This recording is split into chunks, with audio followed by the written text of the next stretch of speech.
Сәлем достар! Бүгін біздің қарастыратын тақырыбымыз екі айнымалысы бар теңсіздіктер ұғымы. Алдымен осы тақырыпта екі айнымалысы бар теңсіздіктер ұғымының геометриялық мағынасын қарастырайықшы. Бізге мынандай теңсіздік берілсін. Бірінші мысалымыз y минус x үлкен не тең 0. Осы теңсіздікті қарастырмас бұрын алдымен теңдікке айналдырып, яғни теңсіздіктің сол жақ бөлігін 0-ге теңестірсек, біз теңдеуін аламыз. Осыдан теңдеуден функцияны алатын болсақ, y тең x-ке тең функциямыз шығады. Олай болса, функцияның графигі түзу сызық. Ал біз берілген функцияның графигін салатын болсақ, яғни ол бізде OX осі мен OY осінде бір-біріне симметриялы түзу сызық. Бұл бізде y тең x түзуінің теңдеуі. Ал енді осы теңсіздікте осы түзудің қанағаттандыратын теңсіздігін шығаратын болсақ, ол үшін теңсіздікке назар аударайық. Теңсіздігіміз бізде қатаң емес, яғни осы түзудің бойындағы барлық нүктелермен бірге қандай да бір аралық жатады. Сол аралықты табу үшін, яғни қараңыздар, y-тің мәні осы теңсіздіктен y-тің мәні x-тің мәнінен үлкен болу керек. Яғни осы қанағаттандыратын аралық бізде теңсіздіктер жүйесінде осы түзудің жоғарғы бөлігі.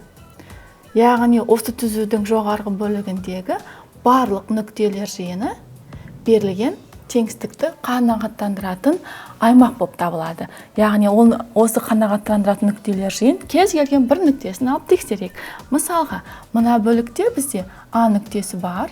А нүктесінің координатасы -1-де 0 екенін білеміз. Яғни А нүктесінің координатасы -1-де 0-ге тең. Осы нүктеміз берілген теңсіздікті қанағаттандыратын тексеру үшін, яғни x-тің орнына -1-ді, y-тің орнына 0-ды қойып тексерейік. Яғни 0-ден аламыз -1-ді, нәтижесі 1-ге тең, ал 1 саны бізде 0-ден үлкен. Яғни теңсіздігімізді қанағаттандыратын нүкте.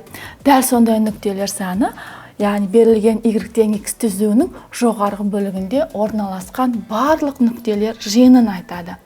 Тағы да қайталап өтейін. Яғни берілген теңсіздікті қанағаттандыратын бұл теңсіздіктің жауабы осы сызба түрінде қалдырамыз. Яғни берілген y тең x түзуінің жоғарғы бөлігі. Ал теңсіздік таңбасы керісінше орналасса, яғни y минус x кіші не тең 0 болса, онда дәл осы сызбаның тек төменгі бөлігін қанағаттандыратын байқайсыздар. Тағы да түсінікті болу үшін енді тағы да екінші мысалды қарастырайық. Екінші мысалымыз бізде y минус x квадрат кіші 0 болсын. Бұл жерде назар аударатынымыз теңсіздігіміз қатаң. Яғни қатаң мен қатаңның айырмашылығында қатаң теңсіздікте берілген түзуіміз толығымен бұл түзудің бойындағы нүктелер де сол аралыққа кіретін. Ал қатаң еместе оның шеткі нүктелері кірмейді. Бұны да теңдікке айналдырамыз және функциясын жазсақ, бұл бізде квадрат функциямыз. Ал бұның графигі парабола. Параболаның графигін салайық. Яғни бұл OY осіне қатысты симметриялы және координаталар бас нүктесі арқылы өтеді. Бірақ бізде теңсіздік қатаң болғандықтан параболаның бойындағы нүктелер кірмейді. Сондықтан біз параболаны үзік-үзік сызықпен саламыз. Яғни параболаның бойындағы нүктелер тиісті емес. Ал бізге берілген теңсіздігімізде назар аударсақ, y-тің мәні x-тің мәндерінен кіші. Олай болса, параболаны қараңыздар, қай мәнінде функцияның мәні кіші болады.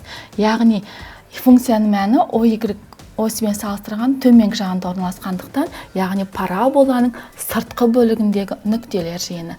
Яғни бұның жауабы осы параболаның сыртқы бөлігіндегі орналасқан нүктелер жиыны құралады екен. Ал осы теңсіздіктің жауабын дұрыстығына тағы да бір кез келген бір нүктенің координатасын алып тексеріп көрейік. Мысалға, мына жерде бізде А нүктесінің координатасы -1, 0-1 екенін білеміз. Яғни А нүктесінің координатасы 0-1-ге тең. Ал осы алған нүктеміз теңсіздікті қанағаттандыратын тексеріп көрейік. Y-тің орнына -1-ді қоямыз, X-тің орнына 0-ды қойсақ, теңсіздігіміз қанағаттандырады. Яғни А нүктесінің координатасы берілген теңсіздіктің бір жауабы болып табылады. Ал қанағаттандырмайтын кез келген бір нүктені алып көрейік. Мысалға, бізде Б нүктесінің координатасы болсын. Оның координатасы 0-2-ге тең. Яғни X 0, Y 2-ге тең. Орнына қоятын болсақ, 2 ол кіші бола алмайды 0-ден. Яғни бұл аралық берілген теңсіздікте кірмейтін аралық болып табылады. Яғни параболаға тағы да қайта назар аударайық. Берілген теңсіздігіміз қатаң болғандықтан параболаның бойындағы нүктелер жиыны кірмейді. Тек параболаның сыртқы бөлігінде орналасқан нүктелер жиыны ғана кіреді. Түсінікті болу үшін тағы да бір есеп шығарып көрейік. Бізге x квадрат плюс y квадрат кіші 4 теңсіздігі берілсін. Бұл байқағанымызда бұл теңсіздікті теңдеуге айналдырсақ, біз бірден байқаймыз, бұл бізде шеңбердің теңдеуі екенін. Ал шеңбердің центрі мен радиусын бірден анықтауға болады. Шеңбердің центрі 0 нүктесі, координатасы 0-0-ге тең, ал радиусы 2-ге тең. Ал берілген теңсіздікке тағы да назар аударыңыздар. Берілген теңсіздік қатаң, яғни координаталық жазықтықта шеңбердің бойындағы нүктелер аралыққа кірмейді. Ал шеңберімізді салып алайық. Оның бойындағы нүктелер кірмейді. Яғни радиустары -2, яғни екілердің арасында. Ал центрі 0-0 нүкте. Ал 4-тен кіші дегендіктен, яғни бұл жерде теңсіздігімізде функцияның мәні аргументтің мәніне қарағанда кіші мәндері болу керек. Яғни бұл жерде шеңбердің ішкі аймағы. Бұл жерде жауабы берілген шеңбердің ішкі нүктелерін қанағаттандыратын аймақ болып табылады. Оны тексеру үшін тағы да бір нүктенің координатасын алайық. Бізде мұнда -1 нүктесі мен 1 нүктесі бар. Екеуінің координатасын А нүктесі деп алайық. Онда А нүктесінің координатасы -1-де 1-ге тең. Алынған нүктеміз берілген теңсіздікті қанағаттандыратынына көз жеткізейік. Яғни X-тің орнына -1-ді қойсақ 1 болады, квадраттасақ. Қосылған Y-тің орнына 1-ді қосып квадраттасақ 1 болады, ал оның мәні 2-ге тең. Ал 2-ның мәні 4-тен кіші. Яғни теңсіздігіміз орындалады. Олай болса, кез келген екі айнымалысы бар теңсіздіктерді шешкенде берілген теңсіздік таңбасына назар аударыңыздар. Теңсіздік таңбасы қатаң емес болса, онда ол берілген функцияның графигінің бойындағы нүктелерді қоса есептейсіздер.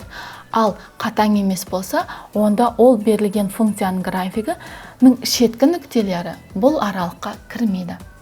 Яғни кіші болған кезде парабола үшін функцияның кіші мәндері қабылдайтын аралық ол параболаның сыртқы аймағы. Ал шеңберде қарастыратын кіші аймақ ол бізде керісінше оның ішкі бөлігі.